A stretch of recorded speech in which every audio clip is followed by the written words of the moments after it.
नमस्कार। भारत को आज़ाद हुए 79 साल हो गए और आज़ादी के बाद पहली बार भारत में जो है वोटर अधिकार यात्रा निकली। कांग्रेस ने जो है यात्रा निकाली है। 17 अगस्त को जो यात्रा शुरू हुई थी सासाराम से, अब 1 सितंबर को पटना में जाकर समापन होगा। हमारे साथ झारखंड की कैबिनेट मंत्री दीपिका पांडे जी हैं। मैम, पहले तो स्वागत है आपका चैनल पे। कांग्रेस जब भी सरकार में रही, जितने सालों भी रही, उन्होंने लोकतंत्र को मजबूत करने का काम किया है जी। हम लोगों ने यह सुनिश्चित किया कि देश के हर व्यक्ति को वोट का अधिकार मिले, महिलाओं को मिले, कि समाज के हर वर्ग के लोगों को मिले। चुनाव की शुरुआत जब इस देश में हुई तो इस देश का हर नागरिक उस गरीबी के बावजूद, संसाधनों की कमी के बावजूद, वो हर व्यक्ति को एक वोट देने का अधिकार था। लेकिन आप पिछले समय में क्या हुआ है आप देख रहे हैं। कांग्रेस के पूर्व प्रधानमंत्री राजीव गांधी जी ने युवाओं को वोट देने का अधिकार किया। 18 साल के युवाओं को भी वो जिम्मेदारी दी और उन पर विश्वास किया कि 18 साल का भी जो देश का युवा है वो देश के बारे में सोच सकता है, अपने भविष्य के बारे में सोच सकता है, वोट से यह तय कर सकता है कि कौन सी सरकार, कौन से नेता, कौन से लोग सत्ता में होंगे और उनके हितों की रक्षा कर सकते हैं। लेकिन आप देख रहे हैं कि भाजपा के कार्यकाल में क्या हुआ। महाराष्ट्र में वोट बढ़ाने का काम हुआ, बिहार में वोट बंदी का काम किया जा रहा है और सबसे गंभीर बात है कि इसमें सबसे ज़्यादा अगर कोई प्रभावित हो रहा है तो महिलाएं हो रही हैं। आज जो फैक्ट्स कांग्रेस ने अपने प्रेस कॉन्फ्रेंस में सामने रखा है कांग्रेस के प्रवक्ताओं ने, उसमें गंभीर मामला आ रहा है कि 70% महिलाएं जो गांव में हैं उनको पलायन दिखा करके उन्हें उस वोटर लिस्ट से बाहर करने का काम किया गया है।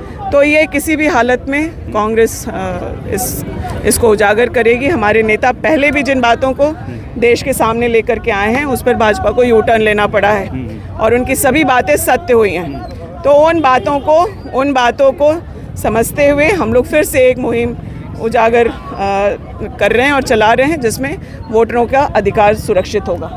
चुनाव आयोग की जगह भाजपा जवाब देती है कि वोट चोरी नहीं हो रही है, उस पर क्या कहना चाहेंगे मैम? देखिए, बहुत साफ शब्दों में हमारे नेता ने सच और तथ्यों के साथ आप लोगों के, मीडिया के लोगों की अब ये जिम्मेदारी बनती है कि जिन तथ्यों को उन्होंने रखा है आप जाके चेक कर लें, वो आपको सही मिलेगा। एक मकान में 1000 वोटर एक साथ रह रहे हैं, इस तरह की बातें जो आई हैं, कुछ जिम्मेदार मीडिया के लोगों ने उस पर जांच पड़ताल भी की और यह भी देखने का काम किया कि राहुल जी सही बोल रहे हैं कि गलत बोल रहे हैं। तो ये तमाम चीज़ें आज देश के सामने है, खास करके युवाओं के सामने है, क्योंकि अब के बाद से जो भी निर्णय लिए जाएंगे उससे हमारा जो आज का युवा है या आने वाले जो भविष्य में जो हमारे बच्चे हैं उनका जीवन प्रभावित होना है। तो ये जिम्मेदारी बनती है कि हम एक सुरक्षित भविष्य देश के युवाओं को दे करके जाएं। उस जिम्मेदारी को राहुल जी ने उठाया। ये यात्रा जिस प्रकार से सफल रही है मैम, जितना जन समर्थन मिला है कांग्रेस को, उस पर क्या कहना चाहेंगी?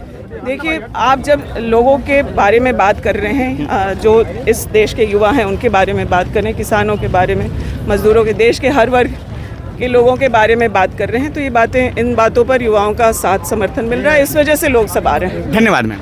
तो हमारे साथ बात कर रही थी दीपिका पांडे, जो कि झारखंड सरकार की कैबिनेट मंत्री हैं और हम अभी गांधी मैदान में हैं। आप गांधी मैदान का नज़ारा देख लें, किस प्रकार से रैली की तैयारी चल रही है। यहाँ पे आप जो ये बड़े बड़े कैंप देख रहे हैं, ये कांग्रेस की वोटर अधिकार यात्रा और महागठबंधन जो साथ में है।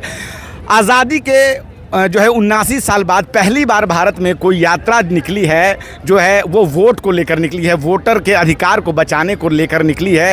ये ऐसा पहली बार हो रहा है। भारत में राजनीतिक रैलियों का लंबा इतिहास रहा है, चाहे वो कोई भी सरकार रही हो, रैलियां करती है, अपनी जनता के बीच जाती है। लेकिन ये ऐसा पहली बार आया है कि वोट के अधिकार को लेकर कांग्रेस ने, जिस प्रकार से कांग्रेस नेता राहुल गांधी ने, जो कि विपक्ष के नेता हैं, उन्होंने 7 अगस्त को प्रेस कॉन्फ्रेंस करके बताया कि कैसे महादेवपुरा का उन्होंने पूरा एक डिटेल ब्यौरा दिया और बताया कि जो चुनाव आयोग है वो वोट चोरी में वो सहयोग कर रहा है।